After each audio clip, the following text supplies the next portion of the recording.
Long before YouTube pre-rolls and skip ad buttons, TV advertised computers with cannon-fired rodents and sold sandwiches by shrieking gremlin rats. Yeah, we lived through that. Welcome back to Cringe Capsule, the vault where retro marketing meets modern disbelief. We're pressing play on 7 commercials so unhinged they made parents dive for the mute button and made us repeat the jingles at recess. From Gerbil artillery to vaporwave piracy PSAs, let's relive the break time bedlam. Herbal Essence's Orgasmic Shampoo campaign, 1998 to 2000. Long before TikTok shower routines, Clairol decided the best way to sell shampoo was to make every lather sound like a scene from When Harry Met Sally. In the infamous Totally Organic Experience spots, women would step into public bathrooms, airplane lavatories, once even a jungle, and erupt into full-blown moans as they scrubbed their hair. Stallmates gasped, pilots blushed, and one mortified flight attendant offered a beverage cart mid-crescendo. The joke? Herbal Essence's natural botanicals were so good they produced a undeniable joy. The reality? Plenty of parents dove for the remote when commercials hit during TGIF. Standards and practices okayed the ads because there was no explicit language, just a lot of PG-13. Yes, yes, yes! Sound design. Sales spiked nearly 20%, proving embarrassment can move product. Behind the suds, Clairol's agency borrowed the concept from a 1970s British print ad. Crank up the audio, add a punny tagline, a totally organic experience, and you've got late 90s water cooler gold. By 2001, copycats like Pert Plus tried whispering innuendo, but nothing topped the original bathroom stall aria. Watch it today and the takeaway is clear. The 90s believed even shampoo needed a shock hook. Meanwhile, generations of teens learned that conditioner apparently comes with a parental advisory label. Outpost.com, The Great Gerbil Cannonball, 1999. Remember flipping channels and suddenly seeing a sober-voiced announcer promise, "We're so serious about online shopping, we're going to fire live gerbils through our logo"? That wasn't a fever dream. It was Outpost.com's Super Bowl spot. The .com retailer built zero brand trust but maximum shock value by loading fuzzy stunt gerbils into a gleaming field cannon and blam, launching them straight at a giant steel O. Squeaks, cartoon splats, slow-motion rodent flight. It was basically a Looney Tunes gag reborn as a tech ad. Viewers spit out their surge. Animal welfare hotlines melted.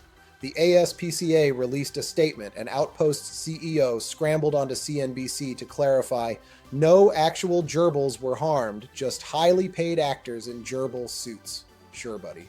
A follow-up commercial doubled down. This time, a pack of wolves tore through a high school marching band because nothing gets attention like wolves. Did it work? Sort of. Traffic to Outpost.com spiked, but conversions didn't. Investors wondered why selling motherboards required potential rodent homicide.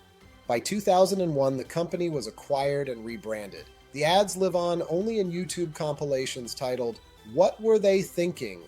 Legacy. Every millennial remembers the canon, almost nobody remembers what Outpost actually sold. That's the .com boom in a nutshell, or in a gerbil launcher.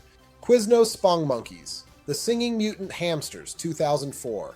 Picture this. You're innocently watching American Idol when the screen erupts in static, and 2 bug-eyed, taxidermy-looking creatures, in top hats no less, shriek in Cockney falsetto, "We love the subs, 'cause they are good to us!" Congratulations. You've just met the Spongemonkeys, Quiznos' short-lived answer to how weird can a sandwich commercial get before viewers revolt.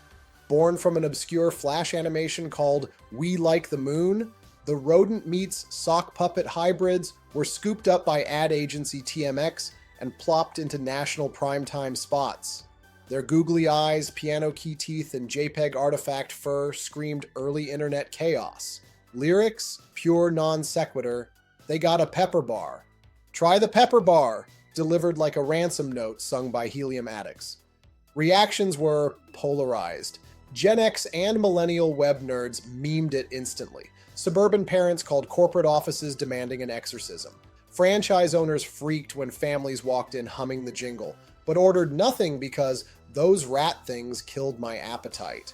Sales initially bumped from curiosity, then slid as the novelty curdled. By summer 2004, corporate quietly retired the Spongemonkeys, replacing them with generic sandwich glamour shots. Today, the campaign is marketing class shorthand for viral gone volatile. But admit it, if someone whispers pepper bar, your brain autoplays that screechy tune. Mission accomplished, terrifying rodent gremlins. You wouldn't steal a car, the Piracy PSA that became a meme 2004, DVD inserted, popcorn ready, previews rolling, and then boom, pounding techno, glitchy jump cuts, and stern white text scolding you like a disappointed gym teacher. You wouldn't steal a car, you wouldn't steal a handbag, downloading pirated films is stealing. For 2 eternal minutes, this anti-piracy spot tried to guilt trip every couch potato into saintly behavior, equating torrents with Grand Theft Auto while breakbeats throbbed like an early 2000s nightclub. The ad was bankrolled by the Motion Picture Association, screened worldwide before flicks from Shrek 2 to Saw. Problem, the rhetoric was so hyperbolic it instantly backfired. Kids snickered, "No, but I would download a car if I could." Mashup surfaced. "You wouldn't kidnap Santa. You wouldn't punch a dolphin." And the original morph text became shortcut meme language for any overblown warning. Irony piled on. Legitimate purchasers were the only ones forced to sit through it. Pirates ripped the discs, chopped out the lecture, and shared it online, proving the PSA's point while simultaneously demonstrating its futility. By the late 2000s and 10s, studios phased it out, but the techno beat still haunts YouTube remixes and brain cells alike. So next time you hear that ominous WUB WUB intro, remember, moral panic plus dubstep equals internet immortality, and zero reduction in BitTorrent traffic. Vince offers Slapchop Shamwow infomercials 2008 to 2009. Insomniac channel surfing in the late 2000s meant one guarantee: a rapid-fire Brooklyn accent promising to revolutionize your kitchen and your cleaning routine while insulting you along the way. Enter Vince Offer, real surname Shlomi, the sleeveless pitchman behind 2 late-night juggernauts, the Shamwow super absorbent towel and the Slapchop food chopper. The formula? A single-take demo, 0 indoor voice, and weaponized one-liners. For Shamwow, you're gonna say wow every time. Cue Vince soaking up an entire cola spill, then wringing it out like Moses parting the Red Sea. For Slapchop, he dices veggies, smacks the plunger like it owes him money, and deadpans, "Stop having a boring tuna. Stop having a boring life." The kicker, "You're gonna love my nuts," delivered while pulverizing almonds with gleeful aggression. Viewers weren't sure if they were being sold convenience or threatened with a culinary shakedown. The spots cost peanuts to produce but generated an estimated $200 million in sales, fueled by YouTube remixes and endless parodies on SNL and South Park. Then reality TV's law of hubris struck. Vince was arrested in Miami after a bizarre hotel altercation. Memes exploded, Shampoo, yet sales barely dipped. Today, Slapchop lives on in discount aisles, and Shamwow towels still promise to soak a Prius dry. The true legacy, though, is Vince's hyper-aggressive shtick. Proof that if you shout absurd catchphrases with enough conviction, America will happily hand over 3 easy payments of $19.95, plus shipping and handling.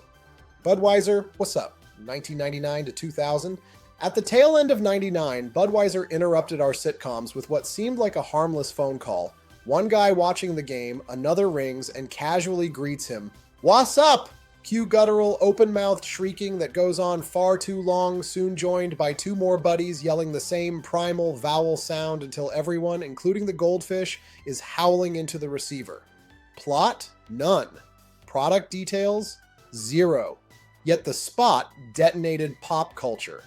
Created by DDB Chicago and lifted from an indie short film, the ad aired during Monday Night Football and instantly became playground scripture. Kids who'd never tasted beer were stomping around the cafeteria, bellowing, "What's up?" Teachers begged for mercy. Your dad tried it once and never again. Budweiser milked the madness with sequels, Kung Fu Parody, Super Bowl Edition, even a Halloween version with dudes in masks. Still, what's upping? The campaign won every advertising award imaginable and bumped Bud sales 6%. Remarkable, considering the commercial never showed a close-up of the bottle. The secret sauce was pure meme energy before meme was mainstream, easy to imitate, impossible to kill.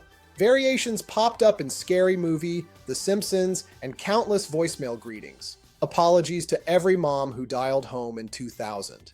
Eventually, saturated airwaves dulled the cry, and Bud swapped scream marketing for frogs, lizards, and puppies. But revisit the original 30-second spot and you'll feel the muscle memory twitch, mouth wide, tongue out, ready to salute the most wonderfully annoying beer ad ever produced. Crazy Gideon smashes TVs and Sanity, 1994 to 2002. If you grew up in Southern California, late-night TV wasn't complete without a frantic, mustachioed man wielding a sledgehammer in an electronics warehouse yelling, "I'm Crazy Gideon and my prices are insane."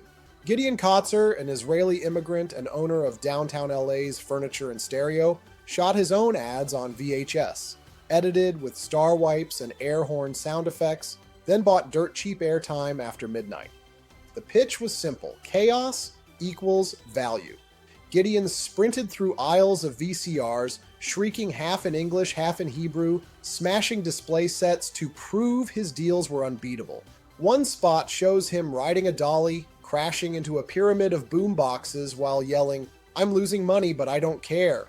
Another features him dangling from the rafters in a straitjacket as employees shout sale prices.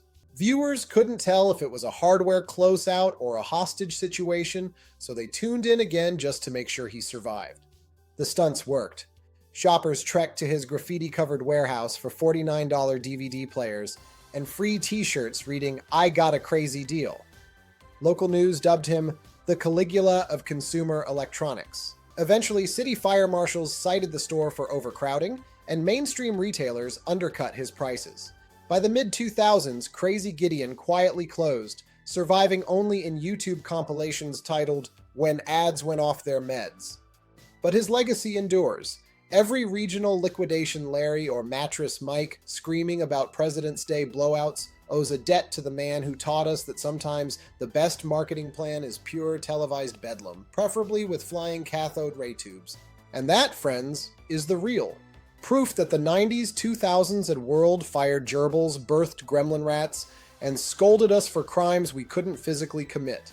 If your eyeballs survive, tap that like, sub, and bell so you don't miss our next nostalgia deep dive. Until then, keep the remote handy, and maybe don't download a car. Catch you in the next Cringe Capsule.